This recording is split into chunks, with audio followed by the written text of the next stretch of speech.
excited to be here. I want to say there's stuff other than the hard parts. No, there really is. It's just what I tend to remember. It's kind of a Jewish thing. You only remember the bad stuff. So tonight I'm going to speak about 4 topics that should all be of interest to you. What I knew, what I didn't know, what I wish I had known, and what I later knew. And now I'll take questions.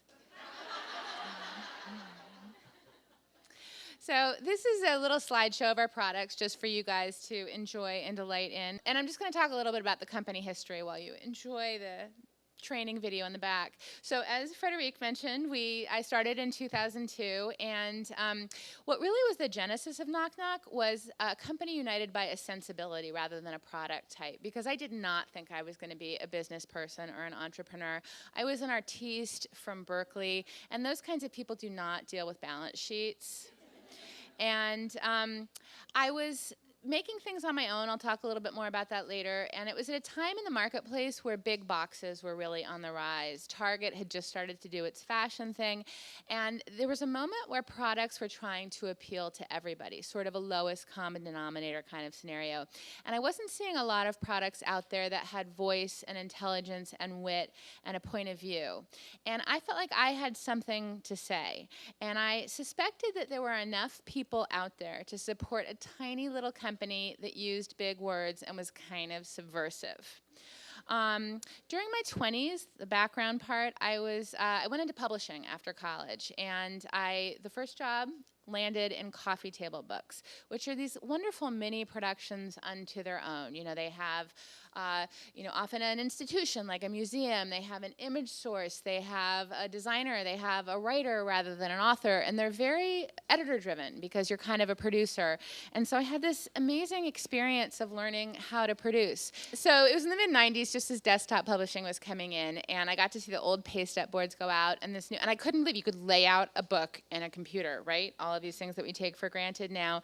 And I had always been more of a writer and more of a words person, but on the side, I'd had a ton of visual hobbies. My mother was a quilter. I grew up sewing. We were a family of makers, but I never thought that this would be anything that I would do professionally, and words were going to be my, path to great riches. We all know words lead to that.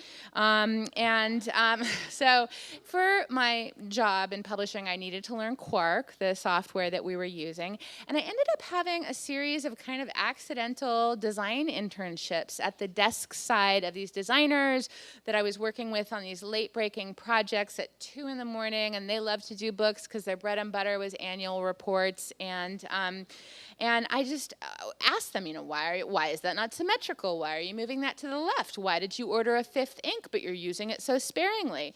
And so I started to learn about what some of the aspects of design were.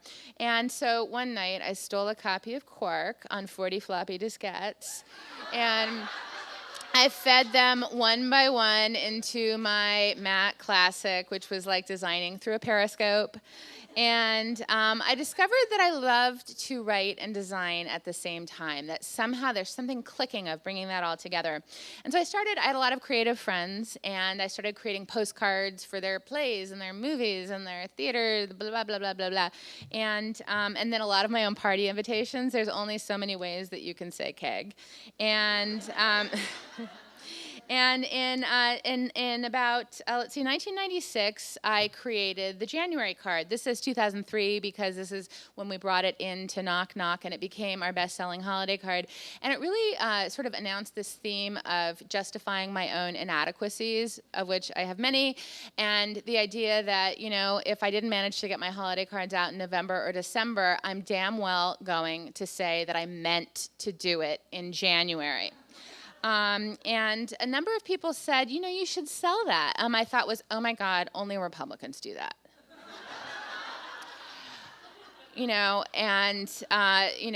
an artist. I do not do business. That's like people who read Who Moved My Cheese. I don't know what that's about. And then in about 2000, after a breakup, I created this poster, How to Find True Love, which I still have not found, by the way, so it doesn't work. And I sent it out in February for Valentine's Day because I had missed November, December, and January. And again, people said, you should sell that. And again, I was like, So, because I had in my mind that it would have to be a widget company, you know, just selling a couple of things. But then around 2001, I started circling around this idea of a sensibility, of opening sort of a creative studio where we would make whatever we wanted. And it started to seem like an opportunity rather than, you know, a burden. It's always nice to go into business when you feel like it's a burden. And what that really was social observational humor about the way that we live now. You know, and whenever you live, there's stuff to, you know, mock. And I had some startup money from a family apartment that I had sold at a big profit. And so I just jumped right in with office space, an assistant, and later a designer. And in October of 2002, we came out with our first catalog. It had 14 products in it that included cards and wrapping papers. They weren't all like product-y products. And I had an intern crib addresses of similar sensibility stores, you know, into Excel. This is before you had mapping technology, and so you could still steal. And we developed a list of about 1,000 retailers and created a keepsake catalog. They cost $7.50 each. Which now I'm like, oh my God, I could have done it so much cheaper. But that's another thing that I now know. And we sent them out to retailers, and I flew to New York from Los Angeles. Still to this day do not know how I didn't start in Los Angeles. Went to my favorite retailers, made the sales, and they referred me to sales reps, and we've been off and running ever since. So I'm going to start what do you call that, a quadrifecta, with what I knew. I knew I had something to say. I knew I had a vision. I knew that I was creating things that resonated with the people that I shared them with. I was compelled. I was passionate. I had something to say, and I wanted to get it out. And as I started to say, you know, maybe I'm actually going to do this, the ideas started to flow. It was like a dam had broken. And I love Excel. I do very inappropriate things in Excel. I once wrote an entire book in Excel. I also do math in Excel. And I developed a list of about 500 product ideas over time, and it was just, it flowed. And then the other thing that I had, objectively speaking, was a point of difference. And I'd gone to the National Stationery Show in May of 2002. That's one of the big trade shows for our industry. And I didn't see a lot of the kind of thing that I wanted to do. In fact, I didn't see anything of exactly what I wanted to do. But I didn't see, you know, sophisticated humor. I didn't see big words. I didn't see, you know, contemporary, you know, text-based graphic design. And one of the biggest mistakes I see other entrepreneurs making is not being objective about whether or not they have a point of difference and not knowing what their point of difference is. And during this time, letterpress was really on the rise. And so if you walked around the stationery show or the gift show, one letterpress booth after another. And they were all beautiful. You know, it wasn't that they didn't do a good job, but they looked the same as the booth next to them. And a retailer, you know, is going to keep buying with the company that they're already doing business with rather than go to a new company that's selling the same thing. So I've found over time that people are not very self-aware about whether or not they are indeed bringing something new to the marketplace. And obviously that can be price, that can be quality, that can be, you know, as a consultant, it can be your specific, you know, background and expertise. But I think it's so vital to be brutally honest with yourself about whether or not you are bringing to the marketplace a point of difference or whether you're just like, I want my own business. You know, they're two different things. So I'm not the best at any one thing, but I am unique in doing a lot of things well. And that has served me greatly as an entrepreneur, you know, where you have to, especially in a creative company, you have to do the creative, you have to do the business, you have to do, I'm really good at cleaning. I can mop a floor like you have never seen before.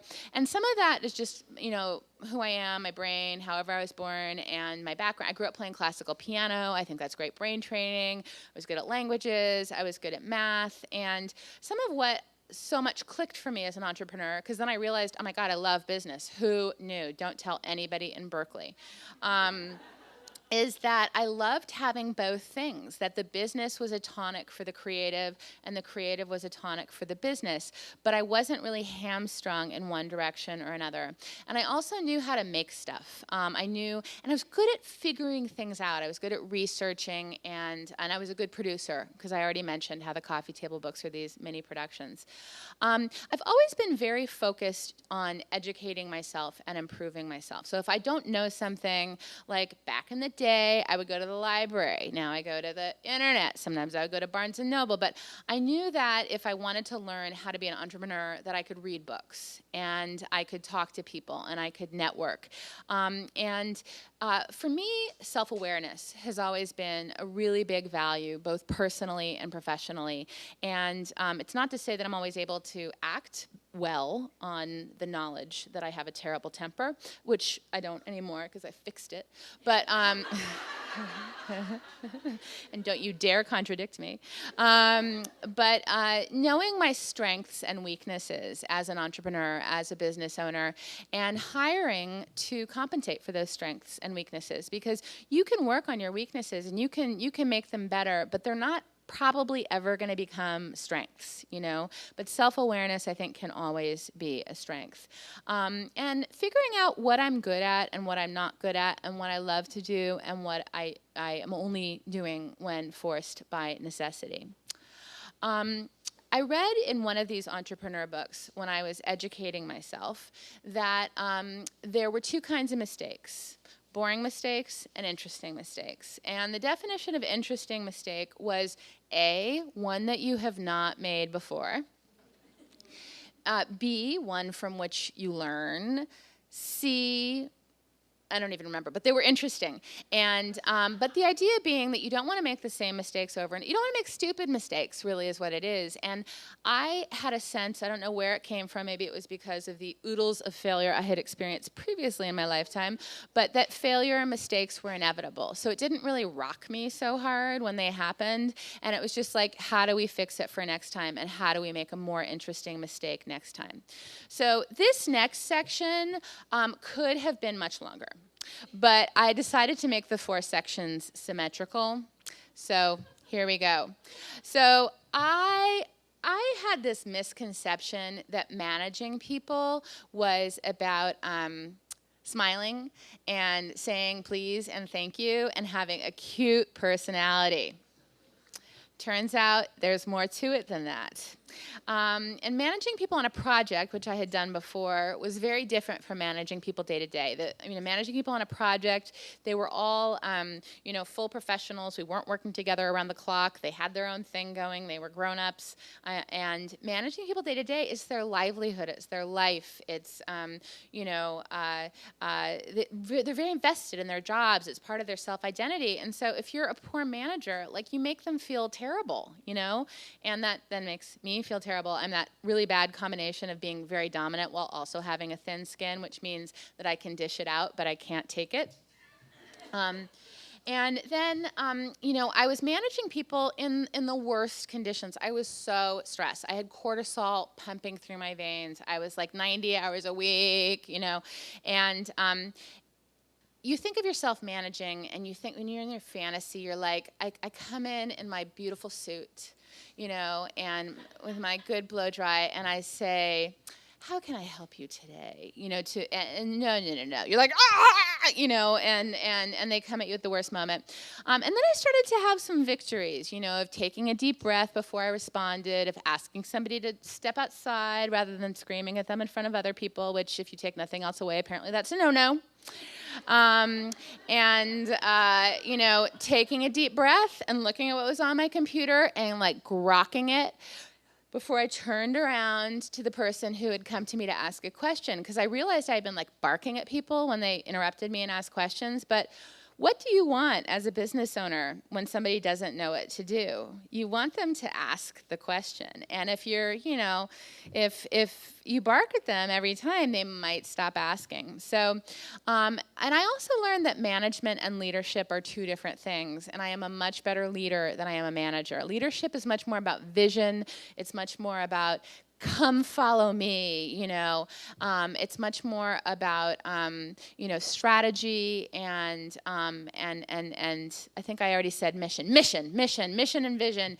And management is much more about the day-to-day resource management, people, money, projects, etc. And so it was important for me to sort of distinguish between that and realize I was good at one and not the other. One of the things that I did not know is that success can be as difficult as failure, because you have to keep up, and especially when you're making stuff, like stuff is stuff, like it has to get made, it has to get paid for, it has to get shipped, it has to get inventoried, stuff, if I had it to do over again, there would be no stuff. And so, and I was very focused, and I'm really not sure why as I look back on it, on gross revenue rather than profitability.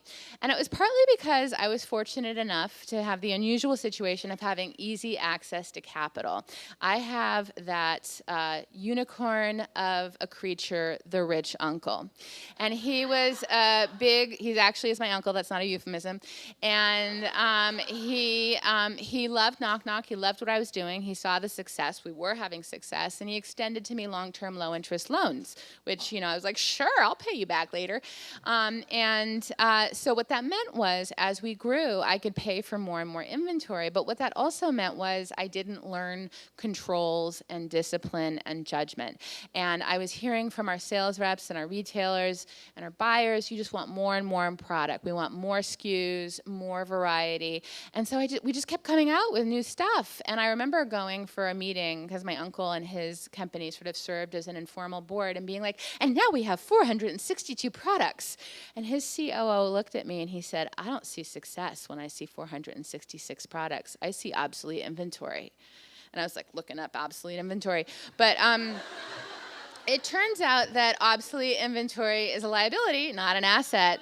And we were so busy, keeping up with the what we call the good line sales, the sort of first sales, that we weren't liquidating. We weren't closing things out as we get along. And when I hired a VP of sales, who is now our president, 9 years ago, I guess he came on, he was like, oh my God, look at all this, obsolete inventory you have.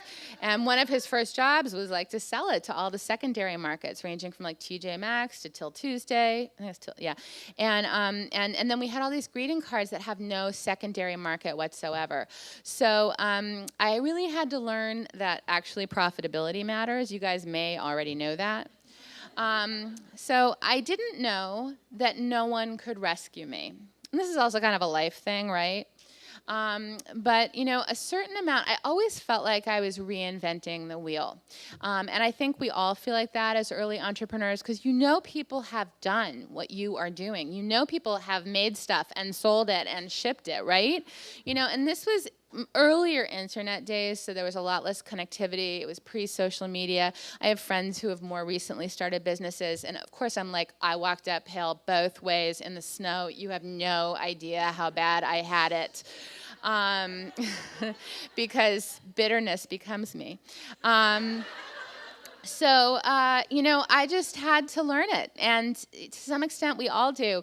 And I've learned over time that, or this is my little formulation, there are two types of entrepreneurs.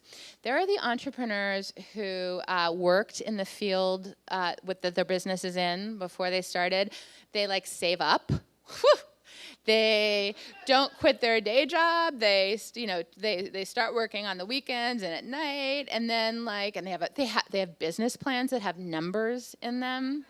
And then there's me, and people like me who basically just jump off into the deep end with no idea what it's going to take. And one of my MOs in life, which drove my poor conservative mother crazy, is that I get myself into trouble in order to have to get out of trouble, right? It's one of the ways in which I take risks. I'm like, well, if I just, drop down in the middle of Europe somewhere, I'm gonna have to find my way out, I never did that. I don't know why I came up with that sample, but and I saw a Craigslist ad once that said visionary seeks functionary. And so I was going around like that little duck in the children's book saying, are you my functionary? Are you my functionary? And all I wanted was for somebody to come and run the business. And I made some really poor choices on that front over time until about 7 years in, I was kind of like, I actually know how to do this. Consultants can be really challenging. I have found that only some of them are helpful. If they have not actually done what you have done, then they're almost worthless but expensive. And one actually said to me, you know, if you could actually determine what products would sell before you manufactured them. And I stared at him in silence until he finally was like, I guess that's hard. I was like, yeah, I guess so. You're always working with givens, with things that aren't going to change. And one of them is you. You are your business, right? Especially at the beginning. It's you, and you have to figure out how to make that work if it's going to work. And like I said, about 7 years in, it kind of hit me. I was like, I actually know how to do this. What a surprise. And then over time, I've been getting to the point where I am only doing what only I can do. And that's one of the things that you want to be moving toward, whether you're a professional or an entrepreneur, is as you advance, you only want to be doing what only you can do because you want to be delegating the other things, right? I didn't know, this is a new slide behind me, I didn't know that I would be the only one who couldn't quit. So, story here. So Trish, who has been with Knock Knock for 11 years and is one of the 4 of us run Knock Knock, are the senior management team. I feel so lucky. We really like each other. We all really think each other's are smart, and I just conjugated poorly, so I contradicted that. But Trish was my right hand for a while before the other senior management team members came on, and I don't know why we had to leave the office one day, and she was like, let's go get a coffee. And I said, okay. And she said, I'm quitting to move to the Bay Area with my husband. He's gotten a job there. And before, like a split second before I was devastated, a split second before I was like, what do you mean? My thought was, I want to quit my job and move back to the Bay Area. I'm originally, I've already told you I was from Berkeley because I can never say that enough. And it was this realization of like, oh my God, you guys get to quit. You guys get to go find new jobs. Like, how lucky are you, And then, as Frederic mentioned, we had this offer, this acquisition offer, and I'd said, no, we're doing great. And so this is about 5 years in, and I was exhausted. I had been doing all the creative, all the business, all the everything. I mean, not all. There was, obviously, we had a team, but I was working 90 hours a week, and it was tiring, and it was taking its toll. And I was like, I want to quit my job and move to the Bay Area. So I contacted this potential acquirer, and I said, I am ready. Excuse me. And that didn't work out. And I realized it was actually going to be more work if they bought us than less, because I would be doing the same things but reporting to somebody. And then I was like, well, what if I just shut the company down? And we were successful, And I realized it would be a lot of work to shut the company down. So, yeah, I was really kind of stuck. So what I wish I had known. I wish I had known to listen to my gut. Asterisk about people. Do you like the way I pronounce asterisk correctly? Right? Yeah.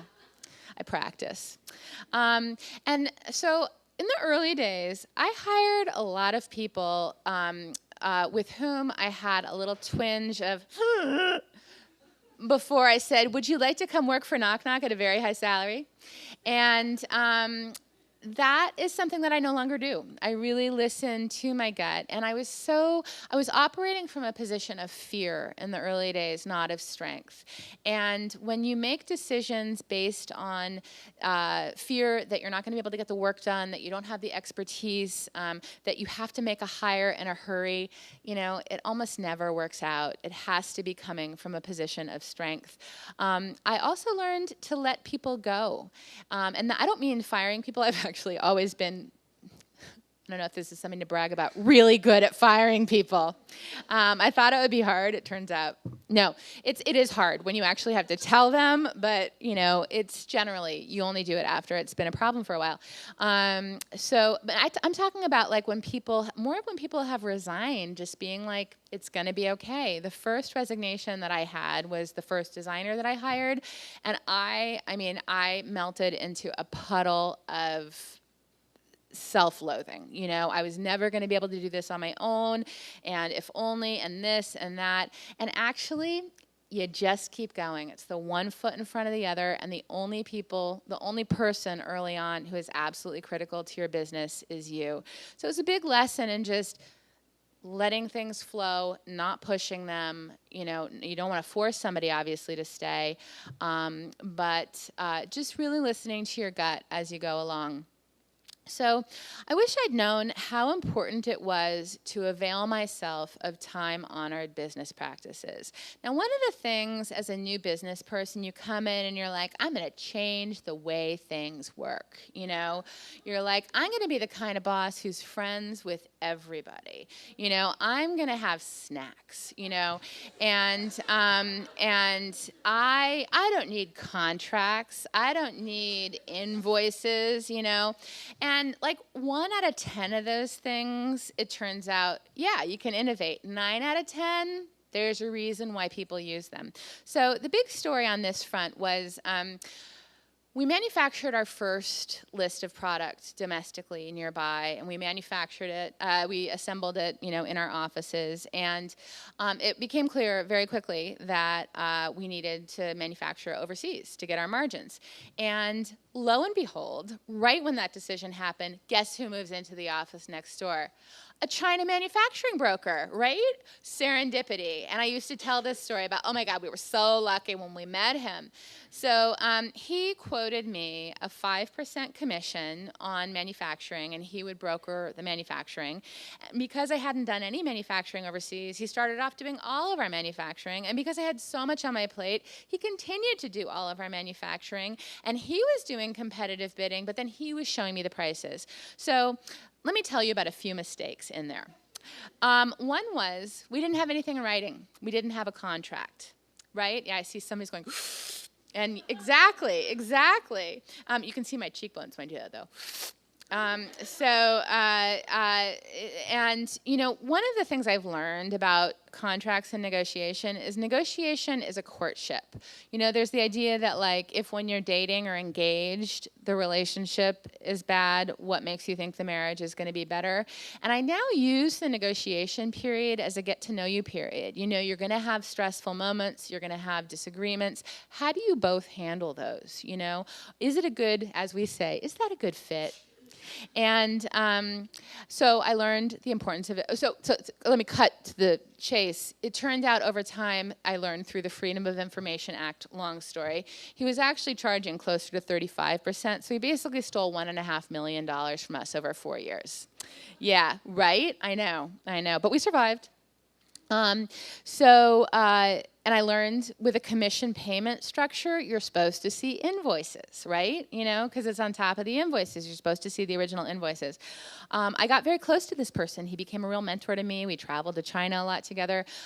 So I trusted him in a way that I wouldn't have trusted just any vendor. So working with friends, competitive bidding. I thought he was doing competitive bidding for us, but I needed to be doing competitive bidding against him.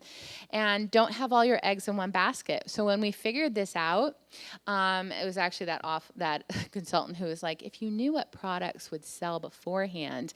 But the great value that particular consultant brought was he said, I think you're paying too much for your stuff.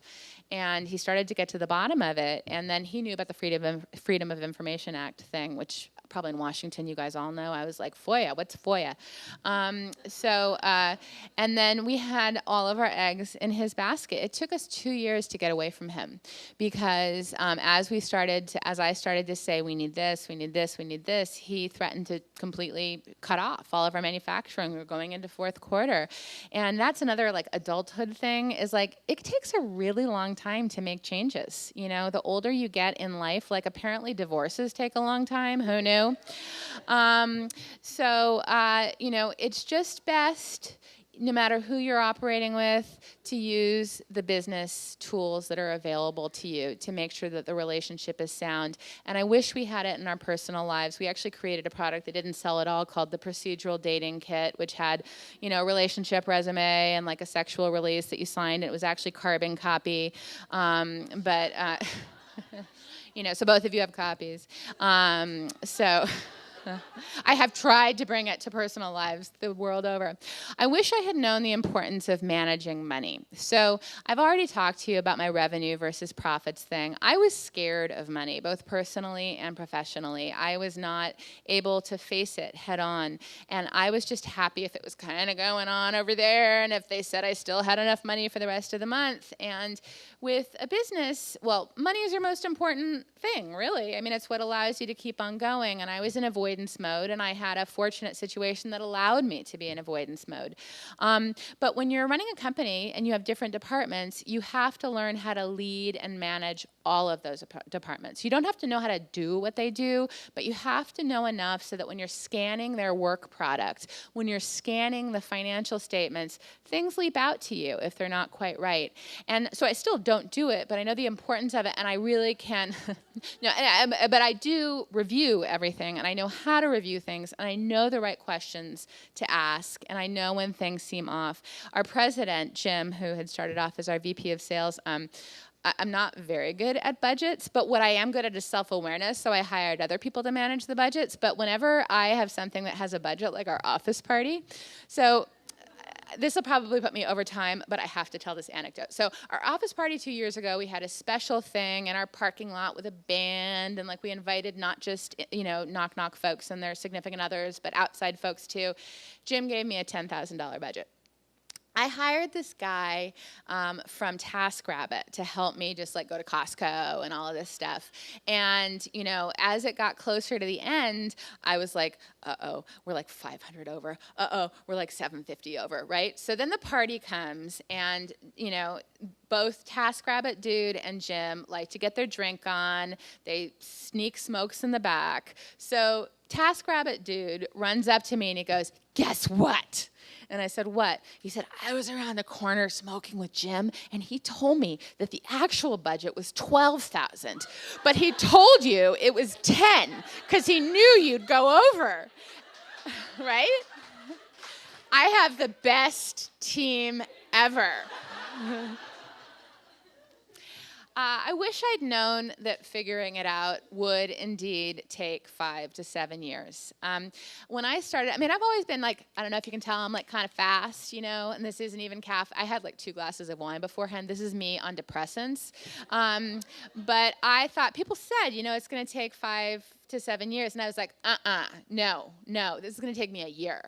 And like I said, it took me 5 years, yeah, and to be profitable and all that, and 7, but it was really 7 years before I felt secure in what I was doing. And that wasn't even as secure as I feel now, which means the apocalypse is probably coming, because when you feel secure, right, that means something terrible is going to happen. Kinahura, it's the Jewish thing again. So, we've had bad experiences as a people. You can't blame us for being pessimistic. So what I later knew the importance of self-care. I don't know, looking back, if I could have done it differently, because if I could have done it differently, I would have done it differently. But I can't tell you how many panels I have been on with really skinny ladies who are married, who have really cute kids and really successful businesses, and they are space aliens to me. There's the cliche of putting the oxygen mask on first, before you put it on your little child. And because, you have to take care of yourself first. And, I did not get that. Over the first 5 years, I gained about 80 pounds. I started smoking again. I was stressed beyond. And I just used all of the short-term gratification tools at my disposal to make myself feel better, which included binge watching Alias. And And, over the last 3 or 4 years, I've lost most of the weight. I quit smoking quite a while ago. But, the cost of climbing out of a hole is steep, As we know, it's a lot harder to exercise when you're not in shape than it is to keep exercising if you're already in shape, right? And, who knows how many years I've taken off my life, but life is overrated anyway, especially at the end, so it'll be fine. I learned that one of the definitions of emotional maturity is the delay of gratification. And I'm not just talking about the red vines and the Snickers bars. I'm actually also talking about emotional delay of gratification. So if somebody does something idiotic and you want to throw a little tantrum at them, what is going to immediately make you feel better is throwing that tantrum. But what is better for the enterprise and for you and for them is actually thinking about what's best in the long term to get this project done, to keep the company going, to not make people feel like horrible people, which is not a great management technique. I've tried it. It doesn't work. So overall, this delay of gratification, creating balance, really prioritizing health and self was something that only came to me later. I later learned that organization and process were key competencies. I'm very organized. You might see that indicated in the multiple choice things, though, of course, once I started Knock Knock, I got a lot less organized, so it's kind of ironic. But I've always been very organized. I've always been a good producer. I've always been very process-oriented. I've always been, done a lot of extracurriculars. I have been the team leader on school projects. And we are rewarded for things in business and life that are not necessarily rewarded in school. In school, you turn your papers in on time, you do well on the tests. It doesn't matter whether you have good social skills. It doesn't matter even often whether you raise your hand and interact in class. And it doesn't matter if you're organized and you can sort of have a lot of balls in the air. And they're not always rewarded in employee work environments either. Knock Knock is very organized, and it comes, it's naming protocols on the server. It's managing our digital assets. It's if you make a mistake or if something happens 2 or 3 times that is unintended, that you come up with a process to fix it. You really focus on best practices. And I'm really proud to say that Knock Knock is constantly praised by larger companies for how buttoned up we are, for how we get stuff done.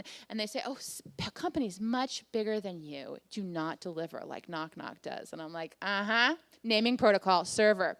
And so that is something that has allowed us, I think, to do a lot more with our team and our resources than a similar team would be able to do.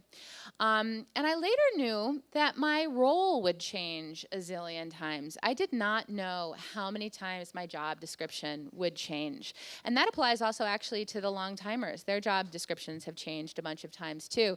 But I started off as the chief cook and bottle washer, and I did the dishes, and I took out the garbage. And it's funny now that we have younger or newer employees who haven't seen me do a lot of things, and they don't think I know how to do things. So every once in a while I'm like, let me get on that keyboard and rearrange this thing in Photoshop. And they're like, and I'm like, yep, I know how to do it. But then other times, I'll sometimes I poke my head into meetings just because I'm charming, and they'll be having a manufacturing meeting or something, and they'll be talking about some problem, and I'll be like, you know what you should try, because I want to add value. I'm like, you know what you should try, and I'll say something, and it'll turn out that I've said, why don't you get a typewriter? And they look at me and they're like, you know what, we don't use typewriters anymore. And I'm like, oh. So they're so far beyond me. It's really kind of extraordinary. So now actually there are a lot of things I don't know how to do, which I love. But I started off as a creative trying to figure out how to be an executive. And now I'm actually an executive trying to figure out how to be a creative again. Because early on it became clear that, so my creative style, I think I can't remember if I mentioned this earlier, but my creative style in the first 5 years was what I characterized as a creative monarch, where I'd be like, I have a great idea, let's all execute on it. But that isn't sustainable. That's the star method of business running, and you don't create a lot of value in your business if it's dependent on any one person because of the buses that could hit you on the streets of Washington, D.C., and in L.A. we also have public transit, which most people don't know, and the buses hit you, and then you're gone. And if you want to have a legacy company and you want to, go on into the future, it can't be dependent on any one person, and then it can't be dependent on any 2 people, and then it can't be dependent on any 5 people. And if any of you are old enough to know about the Prel shampoo commercial, and so on. It's been necessary that I hire people who are really good at developing other people, their capabilities, their creativity, and so forth. And we have the most amazing teams now, and the creative teams are able to work in the knock-knock voice and create in the knock-knock vein and evolve it and grow it. And I don't do very much of it anymore. I sprinkle some fairy dust. I, have clean eyes so I can give opinions later in the process. I, sometimes I say, I think that would be a disaster, but I'm not doing it. And so I'm not getting my creative yayas out anymore. And so it's interesting that now I'm sort of like, okay, what's my next creative thing to do, And what I do for Knock Knock now is much more about future development and planning and what our opportunities are. And so both personally and professionally, I am in quadrant 2. Yeah, right? You can see that one. How many of you have read Stephen Covey's 7 Habits of Highly Effective People? How many people think it's like one of the most amazing books that, well, I'm in the minority. Okay, I happen to think it's an incredible book. And one of the things that I always remembered, I've read it twice, once years ago and once recently, is he has this quadrant of urgent and not urgent, and important and not important. So most of us spend almost all of our time in quadrants 1, 3, and 4. The urgent and the important is obvious. Things come up, you have to deal. The urgent and the not important is a phone call. It's somebody running in to ask you a question. It's just the things that command your time as you move throughout the day. And the not urgent and the not important, basically now that's just Facebook. It's which I am very active on. It's the time wasters, right? It's the things that we do just, like it's alias. Where we need to be spending, almost all of us need to be spending more of our time is in quadrant 2, which is the important but not urgent. And that quadrant contains things like self-care. Like you can miss any one day of exercise. You can eat a Thanksgiving meal and still, keep your girlish figure. But it's the day after day after day. It's the overwhelming preponderance. And then it's strategy. It's where do you want to go in the future? And you have to schedule that in. You have to put things on your planner and say, no matter what, this is a sacred 2 hours where I'm going to think about Back to the Future Day. As a good impromptu thing, right? And I later knew that it was vital to transition my focus from myself to the team. And that was kind of an interesting thing, actually. I think I mentioned earlier, about 5 years in, I was like, you know what? I've kind of said what I wanted to say. I've kind of done what I wanted to do. And it wasn't that I wanted to stop doing it, but there was some deep itch that I had always had that I didn't really know was there. I just knew I was sort of discontent, and I have my thing, and what was it? And I realized about 5 years, and I was like, you know what, I scratched that itch. I'm good, like, we're gonna keep going, there's plenty more, Kilimanjaros to climb, and, but what that shifted was my focus from me to the team, and it was about that time where I realized that I was not Knock Knock, and Knock Knock was not me, that I was actually the caretaker of Knock Knock, and that it was my responsibility to make sure that all of these salaries continued to get paid, that all of these products continued to move in the ways that they were supposed to so that the sales reps' commissions could get paid, that I could get a sense of humor out to the people so that they would not be serious and frowning all the time. and grocery lists. That really was a big shift for me. And, and then it starts to evolve on its own, and you kind of have to let it, right? And that's hard. Like, apparently raising kids is like that. I wouldn't know because I traumatized them. But it really is, moving from being a superstar and an egoist to more of a caretaker and how can we get mutual buy-in and, get everybody in on the same page and so forth. And it actually is parallel somewhat. I remember I said at the beginning that I thought that there was enough room in the marketplace for a tiny company to appeal to a few smart, funny people. Turns out we have a much bigger appeal than I ever thought that we would have, which has been incredibly gratifying because I think maybe there are more smart people than I thought. But and there was one moment when I realized that. We were at the gift show in New York, and we had just come out with these wheels of wisdom where you turn the wheel and it's like there's something on the outside and there are windows on the inside and the information changes. They're called volvels, technically. And this one was called Yes, You're Probably Dying, a self-diagnosis guide for hypochondriacs. And so you would have a symptom on the outside, like a tummy ache or a headache or whatever, and then it would be like brain tumor. And there are these women that I call ladies who boutique at trade shows, which is terribly unfeminist of me. They have stores. They're like super shoppers. They generally have really nice page boys, and they always travel in packs, right?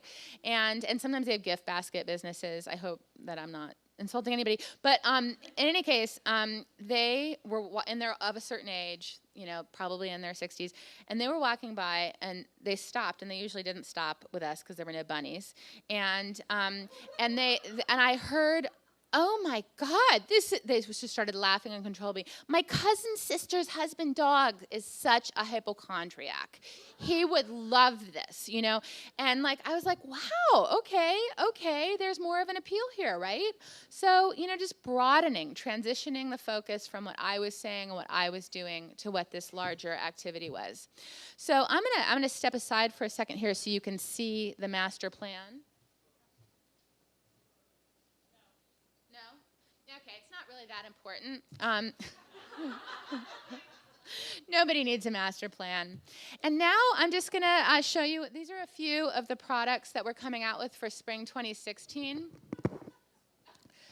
Spring 2016, and then what we're working on right now is fall 2016. So spring 2016 is actually January for us. So those just went to the printer. That's called a die cut. I'm really psyched about this one. Yeah, they poop. Sequel to children, traumatized children. I panic about that every night. That's Jamie, one of our editors, and her boyfriend Marcello. They're currently in Europe.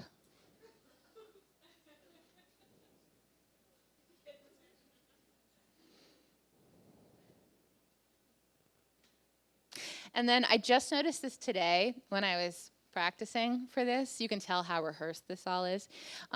So the team back at the global headquarters put this together for me, and I only noticed today that they put the last slide, and next steps, which I really think is kind of genius. So I want to conclude by telling you that I know that you don't know what you didn't know, but wish you knew. I know, I really do, I know. Yeah. Thank you.